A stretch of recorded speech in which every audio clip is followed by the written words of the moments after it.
Por que a taxa básica de juros no Brasil é tão elevada? Se você quer saber, assista esse vídeo até o final. Bem-vindo ao canal O Baú do Trader. Sou o Paulo Bittencourt e vamos ao vídeo.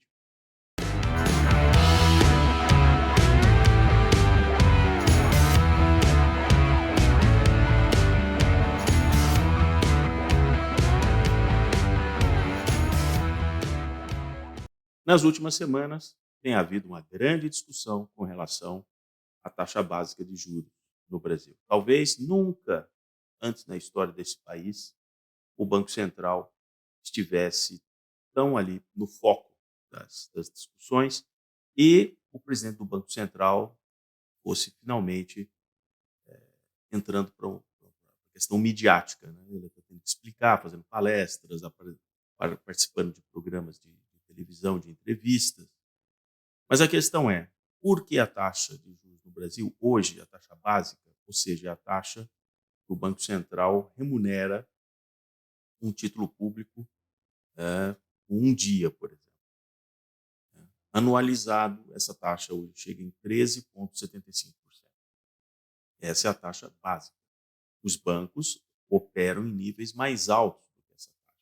Então, ela baliza tudo aquilo que o banco pode emprestar ou não, o dinheiro de caixa do banco, né, as reservas do banco estão estacionadas ali nessa reserva do Banco Central, garantindo para os bancos 13,75% ao ano. Ou seja, no Brasil, o banco ele já, na largada, fora os impostos, né, claro, falando em termos brutos, ele já sai ganhando 13,75% ao ano. Mas por quê? Por que esse nível de juros? Aí muitos economistas eles não entendem, né, não se entendem nem entre eles, né, tem safra, né? Economista tem safra. Dependendo da safra, ele vai para um lado, dependendo da safra, ele vai para o outro. Então, eu preparei aqui para vocês um quadro que eu retirei do relatório anual de dívida pública do Tesouro Nacional. Ele produz, né? Ele divulga isso, né, mensalmente, e quando termina o ano, como foi o caso agora, no ano já passado, ele produz um relatório muito completo, onde ele fala toda a estrutura da dívida pública do Brasil. Para entender o nível de juros que o país tem, você precisa conhecer um pouco da estrutura da própria dívida pública que o Brasil tem. Nós vamos cruzar agora, provavelmente em janeiro de 2023, a cifra de 6 trilhões, veja, 6 trilhões de reais de dívida pública. Fechamos o ano bem próximo dos 6 trilhões, 5,9 alguma coisa, trilhões de reais. Então, preparei aqui para vocês um slide que está nessa apresentação do Tesouro e vocês vão acompanhar comigo. Atenção, vejam. Nesse quadro, aqui, ó, maior parcela de títulos com taxas de juros flutuantes na dívida pública federal, a DPF. Vejam esse número, a comparação dezembro de 2021 para dezembro de 2022. Primeiro ponto que eu chamo a atenção aqui para vocês. Vou arredondar aqui, de 5,6 trilhões de reais de dívida, nós passamos aqui para 5,95 trilhões. Por isso que eu disse que ela quase atingiu 6 trilhões. Havia aqui uma certa limitação que ele talvez pudesse ter atingido entre 6 a 6,4 trilhões no pior cenário. Né? O Banco Central trabalha sempre com cenários assim e o Tesouro também modula isso. Mas, felizmente, ela ficou em 5,95. Esse aumento aqui foi da ordem ali de 6%. Se você fizer a conta, isso aqui em valores nominais, ou seja, dividir os 5,95 pelos 5,61 aqui, você vai encontrar uma variação ali em torno de 6%. Como a inflação em 2022 foi ali em 5,70 e alguma coisa por cento no ano, significa que a dívida pública, felizmente, ela avançou um pouquinho só acima da inflação.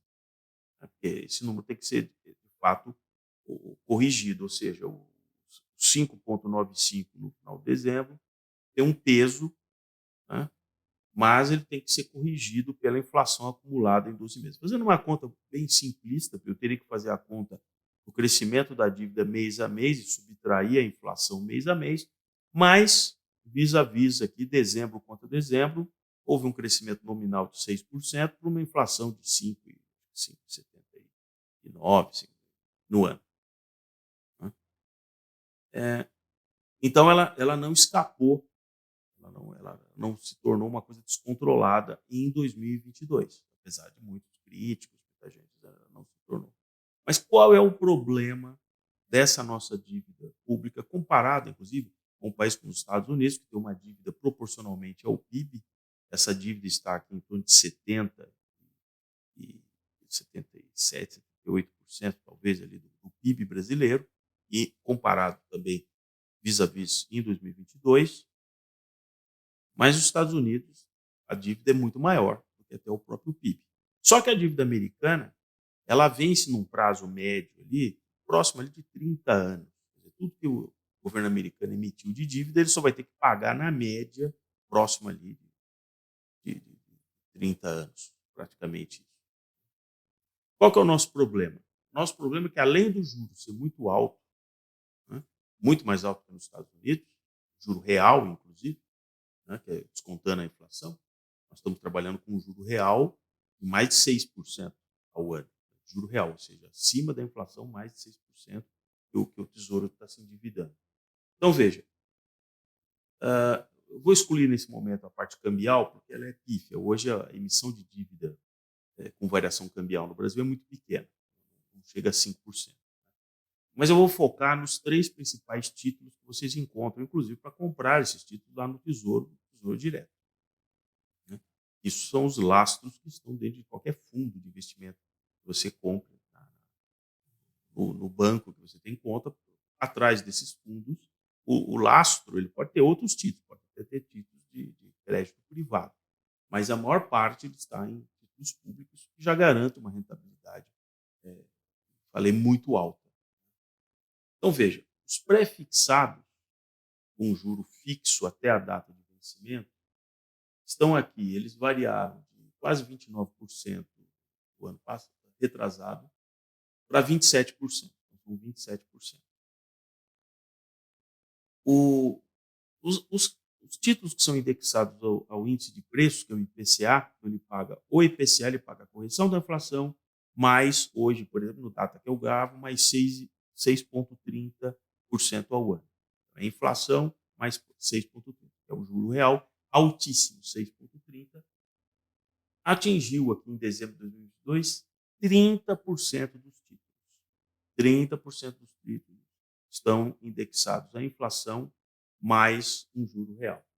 Se você perguntar para o Banco Central e para o Tesouro, talvez, ele preferiria estar exatamente nesse aqui, a taxa flutuante. A taxa flutuante é a taxa Selic, a taxa ali de curto prazo, que o Banco Central pode mudar em qualquer uma das reuniões do Comitê de Política Monetária, né, em intervalos ali a cada 45 dias, que essa é a grande discussão.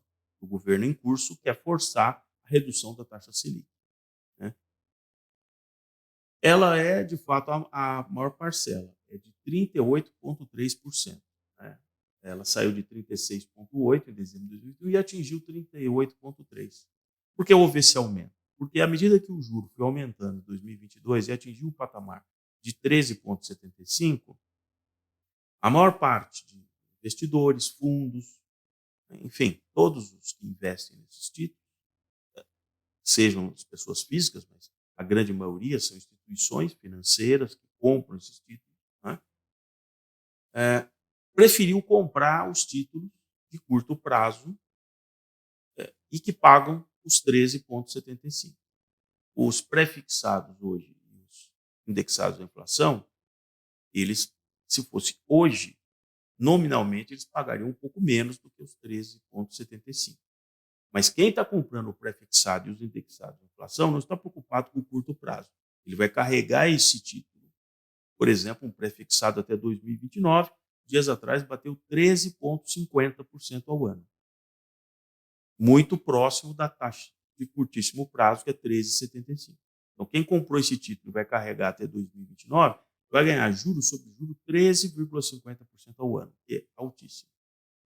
Ele pode ser penalizado agora nos próximos meses, porque o juro continua em 13,75. Ele sai uma remuneração, digamos assim, menor, anualizada, mas depois ele vai tirar a diferença, porque a taxa Selic não vai ficar nesse patamar indefinidamente. Aliás, é a grande cobrança que o governo e vários economistas estão pressionando para que o Banco Central reduza. Quando o Banco Central reduz essa taxa, mesmo os pré-fixados, que vão ser comprados, né, nas datas futuras, não vão pagar os 13,50 que eu falei. Por isso é interessante você comprar antes que o juro comece a cair. Tá? Se ele tivesse em caixa mais do que ele gasta, o valor dessa dívida diminuiria. Mas não é o que está acontecendo. De ano para ano, como vão pendurando, o STF não mandou pagar precatório. Vocês lembram que o STF mandou pagar precatório? Não tem a lei lá, Paulo, não sei o quê, lei não sei o quê, né, para ajudar, vai tirando o dinheiro, vai colocando dinheiro, vai colocando dinheiro. Então a dívida aumenta nominalmente. Então, você não consegue amortizar essa dívida. Por sorte, em 2022, pelo menos do ponto de vista do superávit primário, ou seja, receita menos despesa, a gente ainda foi superavitário. Mas isso não vai acontecer nesse ano. Nós vamos ter um déficit primário, ou seja, nós não vamos conseguir nem sequer equilibrar tudo que arrecadamos versus tudo que gastamos. Logo, ele vai ter que emitir mais dívida para pagar, inclusive, a dívida antiga e os juros que vão ser gerados. Então, é uma bola de neve. Quando você não tem superávit primário, você começa a ficar numa situação muito periclitante, porque a sua dívida cresce mais rápido que você consegue amortizar o principal e o juros. Agora, o pior vem agora em seguida. Esse número que está aqui é o prazo médio que toda essa dívida, no caso de dezembro de 2022, que era de 5 trilhões 950 bilhões, ele vence, meus caros, em 3,9 anos. Ou seja, não chega a 4 anos. Então é uma dívida que vence muito rápido. O governo vai ter que repor essa dívida de 6 trilhões, vamos dizer assim, em 3,9 anos. Esse é o motivo porque o juro é tão alto aqui. Porque não há um alongamento, por exemplo, da dívida. As incertezas fiscais no Brasil, toda essa insegurança jurídica que é criada, regras, como o STF criou, ele pode voltar no passado para cobrar um tributo que já estava pacificado, ele vai voltar para te cobrar. Tudo isso tem um preço, tem um custo, é o custo do Brasil. Então, quando se fala, quando muitas vezes se discute essa questão do porquê que o juro é alto, tem que se perguntar exatamente isso. Como é que vocês chegaram nesse ponto que a dívida tem um prazo de vencimento tão curto? Porque quem está investindo nisso não tem confiança de investir no Brasil nem por 10 anos, comparado aos Estados Unidos, que seria 30 anos. Então, esse é o problema, um problema estrutural que tem no Brasil. A insegurança jurídica, a insegurança legislativa, essas mudanças que são feitas aqui, certo? O arrepio, aquelas votações da madrugada no Congresso, sempre aquelas coisas regionais, com aqueles lobbies protegendo, né? Não pode isso, não pode aquilo, não pode reduzir imposto disso, não pode fazer daquilo. Então, tudo isso vem para o custo da dívida. Todo mundo que vai investir, seja o investidor local, seja o investidor estrangeiro. O investidor estrangeiro hoje até é muito pouco, em torno ali de 10% de toda essa dívida só está na mão do investidor estrangeiro. Mas aquele que vai investir o seu capital quer um retorno mais rápido possível no Brasil, o que é uma distorção. Então, o que fica desse vídeo é o seguinte: antes de cobrar a redução pela taxa de juros no Brasil, temos que cobrar uma maior segurança jurídica, tributária, legislativa no Brasil, porque a taxa de juros alta no Brasil é apenas uma consequência do ambiente econômico, empresarial, conceitual no Brasil. Então, se você gostou do vídeo, peço que se inscreva aqui no canal, coloque aí positivo, coloque ali o sininho. Vamos aos próximos vídeos aqui do Baú do Trader.